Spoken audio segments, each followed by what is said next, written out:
innanzitutto volevamo un po' parlare della Sardegna, però in modo sottile, un po' nascosto.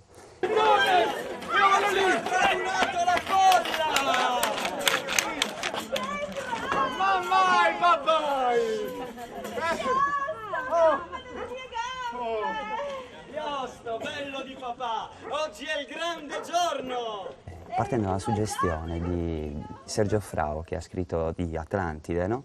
Dai, forza, Gheddu! Gheddu, infilami i piedi! Stringi forte i lacci! La cintura dall'interno verso l'esterno! Ritmo, io la prima volta li misi in 28 secondi! E se fosse davvero arrivato uno tsunami che ha distrutto questa civiltà? E allora noi abbiamo proprio immaginato che una civiltà c'è, è sopravvissuta a tutto questo e ha deciso di vivere sui trampoli per affrontare l'onda.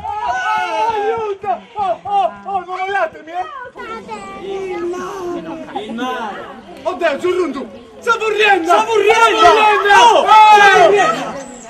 Cascate ci sono!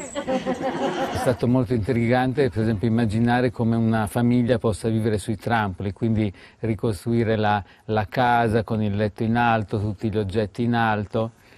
Qui non si può lasciare il posto di vedetta neanche per un secondo con questa emergenza. Ci sto io su Biobolendi, bye bye. No, non puoi, sei in castigo, Iosto. E poi questo non è un giocattolo, non è un gioco da ragazzi.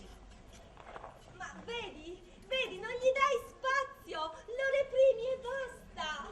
L'idea quindi è nata in un laboratorio tra di noi con Giulio Landis, Giacomo Casti, Raimonda, Mercurio e io. Il testo l'ho scritto io insieme agli attori, perché mi è stata data, diciamo, l'idea da Giacomo Casti. Questi ve l'ho detto, sono senza cervello.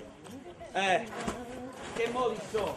All'interno dello spettacolo i trampoli sono drammaturgicamente giustificati, cioè non sono solo il mezzo dell'attore che ha un palcoscenico mobile, come avviene in qualsiasi spettacolo di teatro urbano, ma qui hanno proprio questo significato che è appunto la storia dei sopravvissuti. Vadde irantire lande grizzate, Vagarono a lungo per lande fangose, raccurrindoso, boschi deserti, dranas fureses, rocce franate, slupe vastuge, scancellati i ricordi, B, anaclan, chini senza speranza. Felipe Orgopulu Gali, Infine giunte d'Orgompolo, nomi lime gamite, dai pochi alberi rimasti, Trampidus forgentur, forgiarono i trampoli, urnos nu ada nos bindari. dando la nostra civiltà. Posso uscire adesso, bye bye? No!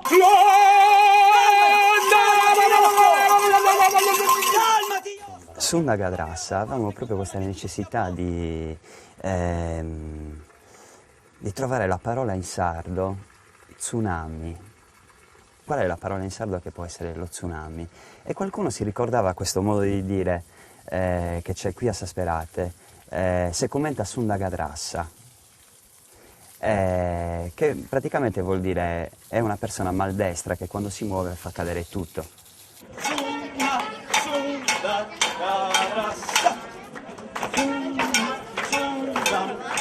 E per contrappunto questi antagonisti che abbiamo battezzato musnauti, che musicisti che praticano la musica nell'acqua, anzi dentro l'acqua. Solo imparare il nuoto di Plofoni.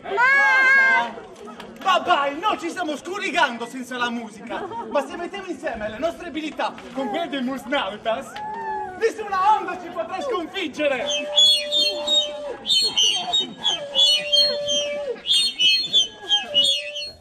Prima di andare in scena, solitamente diciamo buon lavoro e divertiamoci.